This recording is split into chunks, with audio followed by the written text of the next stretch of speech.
जगन्नाथ शब्द दो शब्दों से मिलकर बना है। जगत यानी पूरा ब्रह्मांड और नाथ यानी स्वामी, मतलब जो पूरे संसार के स्वामी और रक्षक हैं वही जगन्नाथ कहलाते हैं।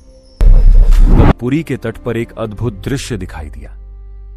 लहरों के बीच एक विशाल लकड़ी का दंड धीरे धीरे किनारे की ओर बहकर आ रहा था, मानो समुद्र स्वयं उसे वहां तक पहुंचा रहा हो। जब लोगों ने यह दृश्य देखा तो उन्होंने तुरंत राजा इंद्रद्युम्न को इसकी सूचना दी।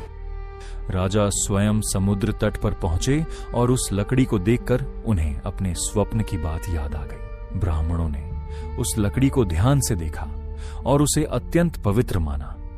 उनका विश्वास था कि यही वह दिव्य सामग्री है जिससे भगवान के नए स्वरूप की मूर्तियां बनाई जानी चाहिए। इसके बाद उस लकड़ी को सम्मानपूर्वक उठाकर एक सुरक्षित स्थान पर ले जाया गया। राजा ने आदेश दिया कि अब भगवान के नए स्वरूप की मूर्तियां इसी पवित्र लकड़ी से बनाई जाएंगी। लेकिन अब एक नई चुनौती सामने आई। इतनी पवित्र मूर्तियां बनाने के लिए ऐसा कुशल शिल्पी चाहिए था जो केवल कारीगर ही नहीं बल्कि आध्यात्मिक ज्ञान भी रखता हो।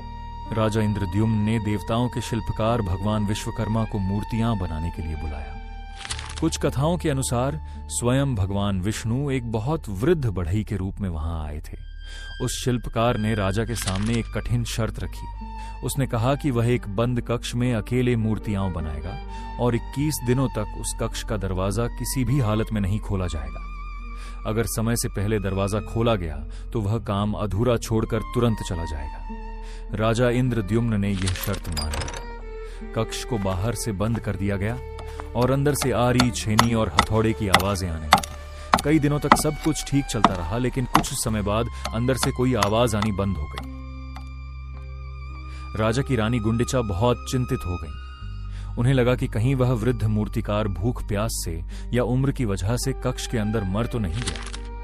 रानी की चिंता और बार बार आग्रह करने पर राजा ने आखिरकार चेतावनी को नजरअंदाज करते हुए समय से पहले ही कक्ष का दरवाजा खोलने का आदेश दे दिया। जैसे ही दरवाजा खोला गया वह वृद्ध मूर्तिकार वहां से गायब हो चुका था। कक्ष के बीच में 3 भव्य लेकिन अधूरी मूर्तियां रखी थीं। भगवान जगन्नाथ, उनके बड़े भाई बलभद्र और उनकी छोटी बहन सुभद्रा।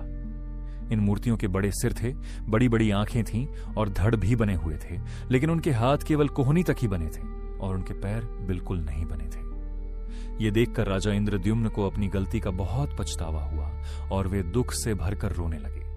तभी एक दैवीय आकाशवाणी हुई जिसने राजा को समझाया और उन्हें सांत्वना दी। उस आकाशवाणी में कहा गया कि राजा का दरवाजा खोलना कोई साधारण गलती नहीं थी, बल्कि यह सब भगवान की ही लीला थी।